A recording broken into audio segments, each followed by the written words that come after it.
Hello and welcome to the class. Today my topic of today's discussion is class as a determinant factor in influencing the voting behavior in India.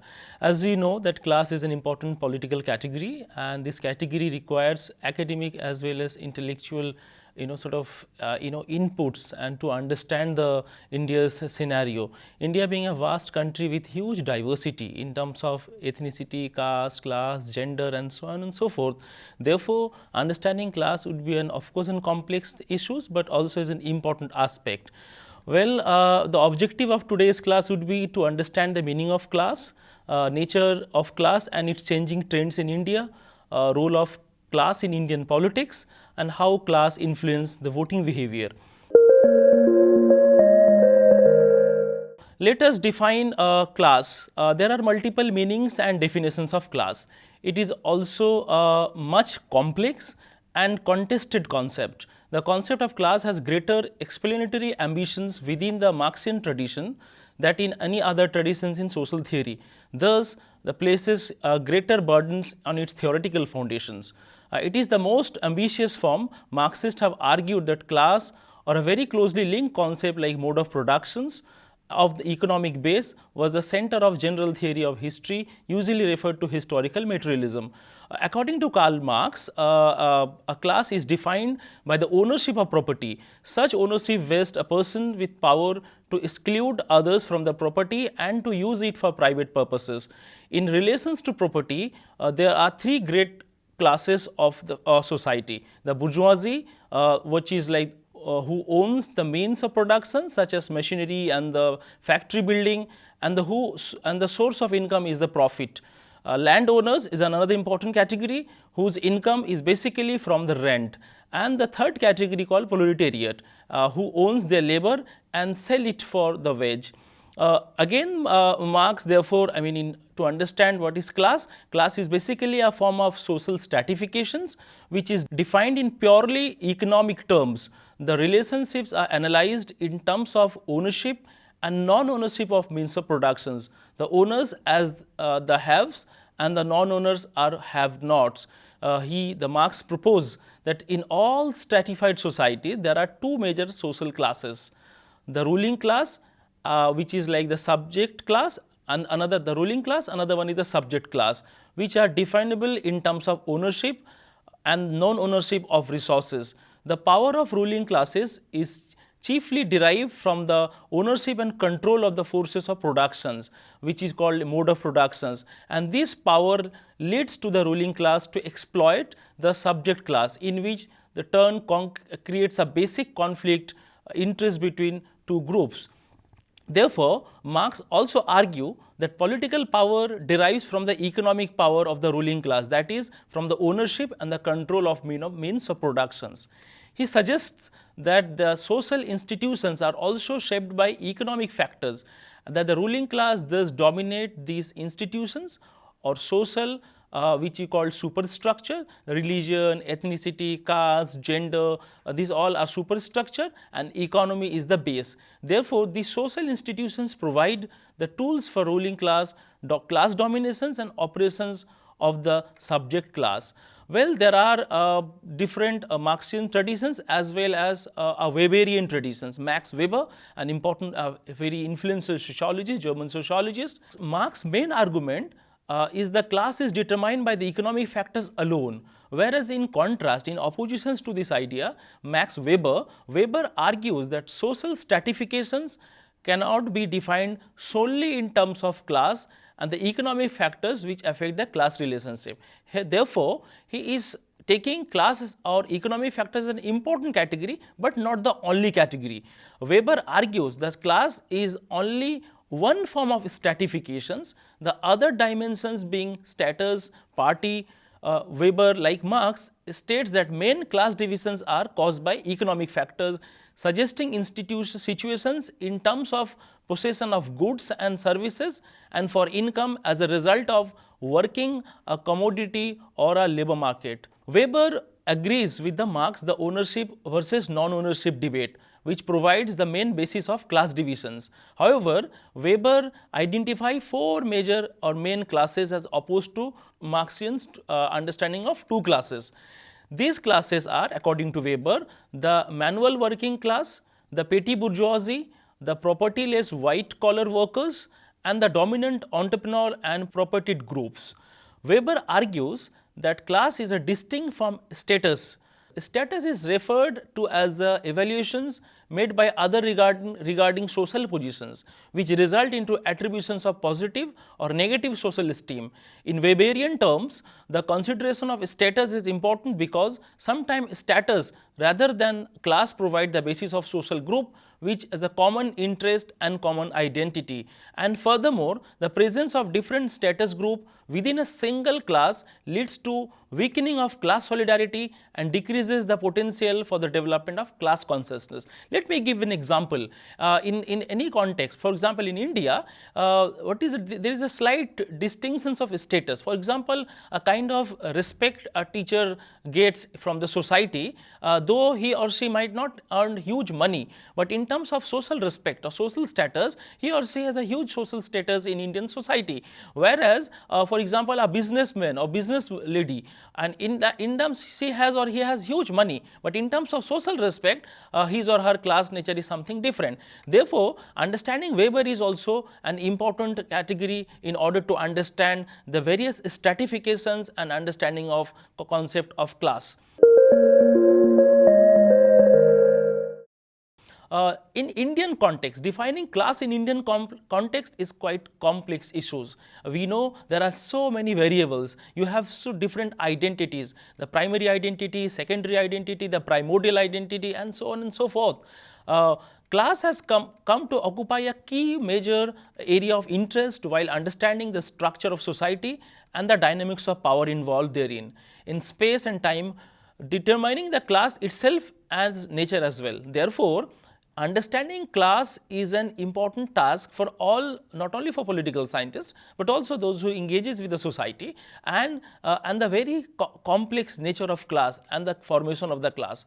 Professor John Harris argues that the concept of class, whether you derive from Marx or from Weber, refers to a significance of economic endowments, whether material means of productions or possession of particular skills, which you call human capital, or cultural capital, or referred to as a symbolic capital, or the social connections, sometimes described as the social capital, which influence person's power in the market vis-a-vis labor or money. Therefore, John Harris sort of kind of used both the Marxian as well as Weberian understanding of class to analyze the Indian situations.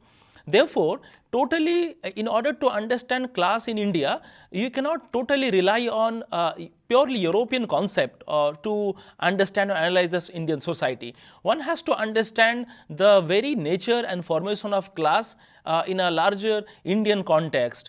Class structures and class formation in India, as Professor John Harris classified class structures into 4 major segments. The working class. Again, within the working class, you have the formal and informal sectors, the capitalist or big business class.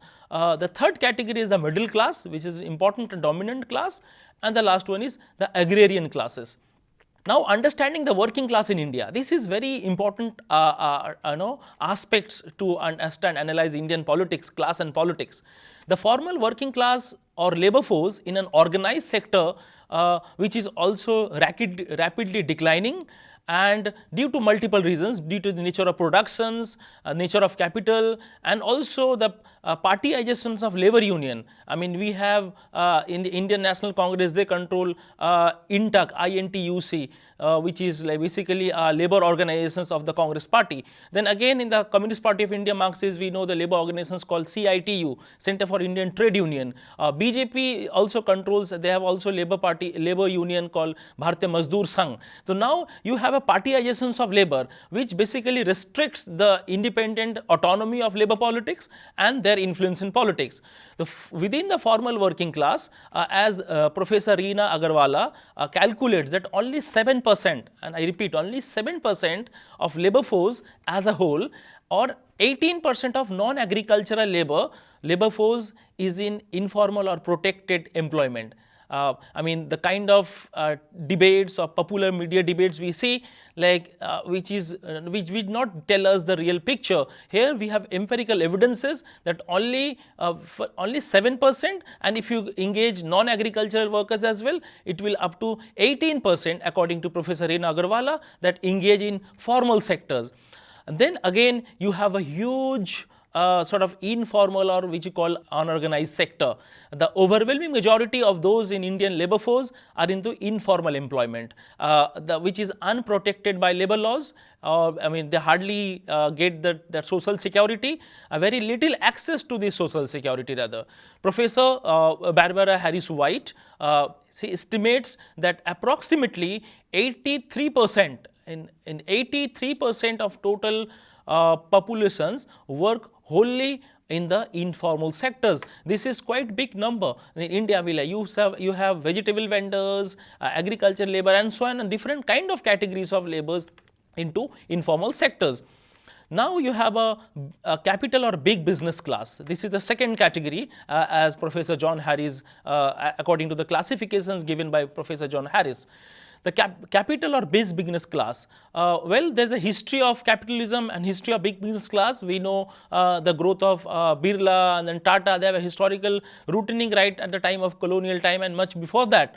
But in the post-colonial India, the post-independent India, you have again a new kind of business class which came up, and their influence in policy decisions is there. It's gradually influencing the political process. Maybe in 60s and 70s and 80s, big business class were there, but the political influence were not the kind of influence they are doing right now, I mean, in the contemporary India. And they also have their own associations, and we all know the Federation of Indian Chambers of Chamber of Commerce and Industry, which is FICCI, then Association of Chambers of Commerce Industry, ASSOCHAM, CII, Confederation of Indian Industry, and more recently the Adani Group, the Ambani Group, and the Reliance Group. This all new big business group which has huge influence in the policy discourse, not only in the debate within the parliament, but also in different ministries. Now we see in Indian context, in the post-colonial Indian context, the state regulated economy from state regulated economy to more liberalized and open economy, which we generally call economic reforms.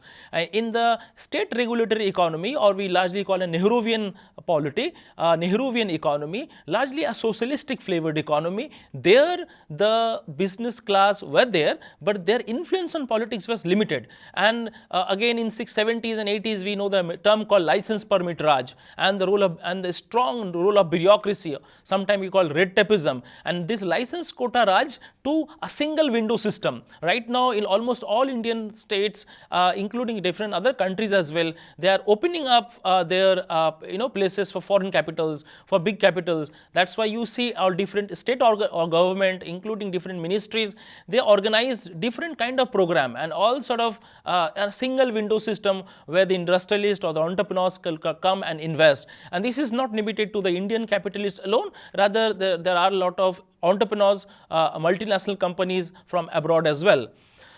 As Professor Vivek Chibber richly documented the study of relationship between the state and the big business, and he has shown that the contrary to the paradigmatic case of South Korea, the Indian state was not successful in disciplining business. That means the Indian political class somehow sort of failed, or it should not able to influence or not able to discipline the big business class. Well, this is the complex debate. Right now we are not going into that.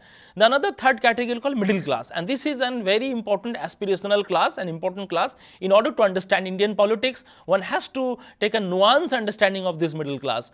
The middle class falls in India middle of social hierarchy, occupies a socio-economic positions between the working class and the upper classes. Well, middle class is a broad term. Professor Barbara Harris White argues that this intermediate class, which also refers to as a local capital.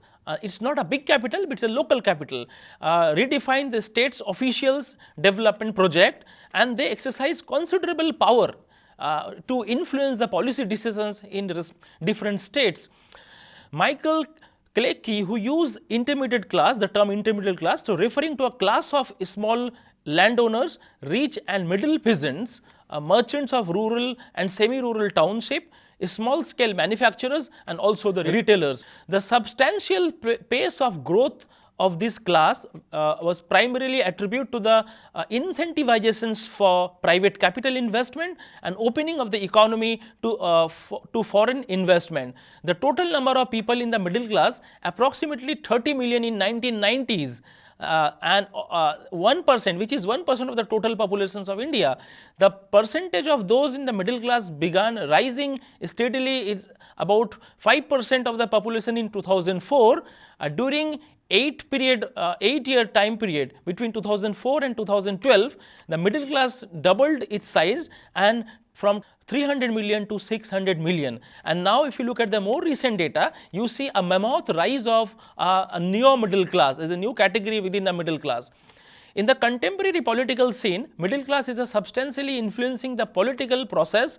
The concept of middle class in India also is an upper and dominant caste as well. So you see a kind of a combinations of caste and class into this debate. Therefore, it is not an European idea of urban middle class emerge out of a democratic rights, a right-based movement who have capacity to influence the politics in a positive manner, in a positive sense, and also generate a civic values of solidarity. So in India, our middle class is not, don't have that capacity to influence in a positive sense that we have seen in the European context. Again, there's a last category by Professor Harris called agrarian classes. India still is an agrarian society, if not agrarian economy, but agrarian society. A large number of peoples involved in this agricultural process.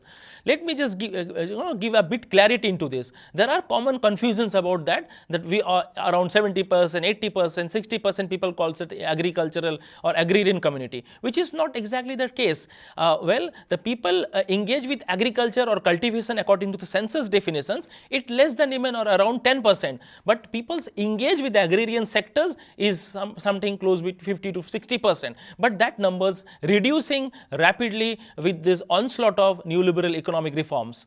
Agrarian classes are complex combinations of different categories such as the rich landlords, which we call in Indian politics kulak class, or a small landowning class, the marginal farmers, sharecroppers, in Bengali we call bhag chasi, and the landless agricultural labor, which is called khet majur. In 60s and 70s, we see an influence of kulak or big farmers in Indian polity. We know the Bharatiya Kisan Union, the BKU, and its leader Mahendra Singh Tikayat, and how they influence in the entire Indian politics, largely in North India, but it has a larger repercussions in other different states as well. Late 80s and 90s onwards, we witnessing massive changes in the rural society in general and agricultural society in particular. What changes we see? More urbanizations, people are more going to urban cities or into informal sectors, the decline of agricultural sectors, and also agriculture doesn't have much sort of revenues, much incentive. Therefore, all young generations or new generations getting some educations, they're moving into different sectors. The decline of agriculture, the impact of globalizations, economic reforms, long-term and short-term migrations, both rural to rural as well as rural to urban. These migrations and huge livelihood changes shifting from agriculture to farm sectors to non-farm sectors. We'll astonish to know there are many villages in India where more than 60%, 70% or sometimes even 80% people are engaged in non-farm sectors. Well, I'm not generalizing it, but it is quite true for common for many Indian states.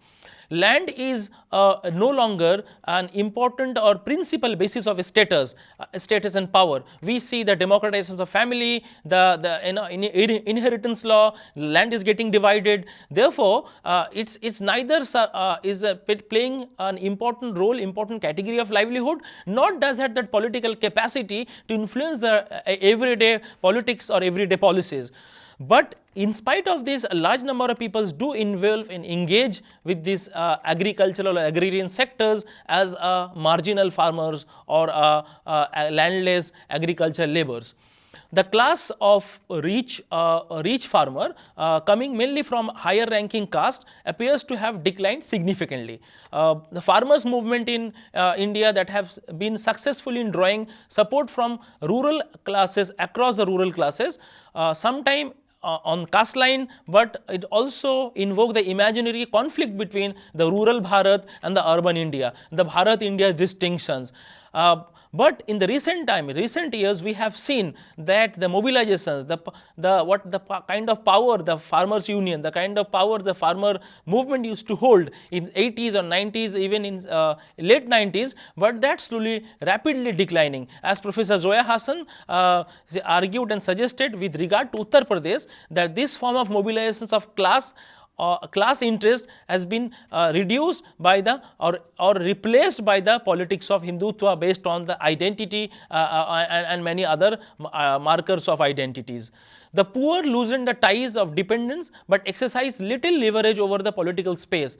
Poor have refers to numerous rural laborers, small petty or commodity producers, and as Professor Daniel Thorner, American economist, he has written a very good book, The Agrarian Prospects in India, and he outlined the models of agrarian class structures in India, and he classified the agrarian structures in three structures: the Maliks or landowner, the Kisans and the rich peasant, and the Mazdoor or agricultural labor or agrarian laborers.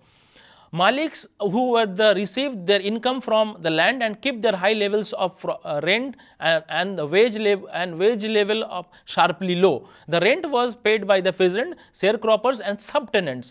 This section is basically include big landlord and rich landowners. Kisan and rich peasant, this is the section which include working peasant who had a property affiliations. However, the actual rights, whether legal or customary, is associated with landlords. And the Mazdoor and agrarian constitute a large overwhelming chunks of Indian agricultural sectors, and this includes poor or less income landless laborer, sharecroppers also fall into this category. Lastly, the landless laborer also who work on land for wages. Now we come to the class and political mobilizations. Professor Javed Alam, in his book Who Wants Democracy, he argued there are two important shifts in Indian polity. Even as the elite are increasingly stepping back from the active participations, the less privileged class or the underclass or the poor in general are coming forward to engage with the democratic processes, and they are participating actively into the political process. As Professor Alam highlights how the poor return in every elections to choose their representative, and what the voting patterns reveals about the link between regional voices and national unity, between the politics of community and the ideal of citizenship. As Professor Yogendra Yadav, this phenomena of political participations called the democratic upsurge, of which basically a large number of people from the backward class or backward sections of the society participated in this democratic upsurge. If you look at the Indian elections, we'll see the poor queue up, or poor in the line for long hours in the polling booths, sometime in adverse weather conditions. On elections day, they wear clean or sometimes new clothes, as they may forego the daily wages to go for vote. Therefore, for them, casting vote is an important, important exercise or important democratic exercise. Based on the empirical evidences carried out in Maharashtra, Tamil Nadu, Uttar Pradesh, Professor Amit Ahuja and Pradeep Chibber, they argues the poor, and I quote, the poor say they turn out to vote because it is their right, while the non-poor reports they vote because they expect material benefit from the state, some kind of access to the state, or because voting is their civic duty. They attribute different reasons for voting offered by the poor and non-poor. The poor mostly report the state mistreats and ignores them, yet make every effort on elections day, ensure they are treated equally. The recognitions the state grants to the poor on the elections day leads them to view voting as a valued right, one that gives them a rare chance to associate with those who governs as equals, and I unquote.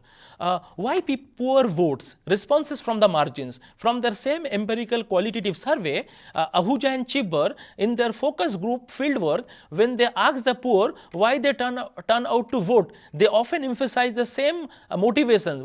It is our right. In fact, some respondents even found the questions very offensive. Who were to question their right to vote? As one poor villager in Azamgarh in Uttar Pradesh, he puts it, I am because I vote on elections day. Otherwise, what is my stature in this society?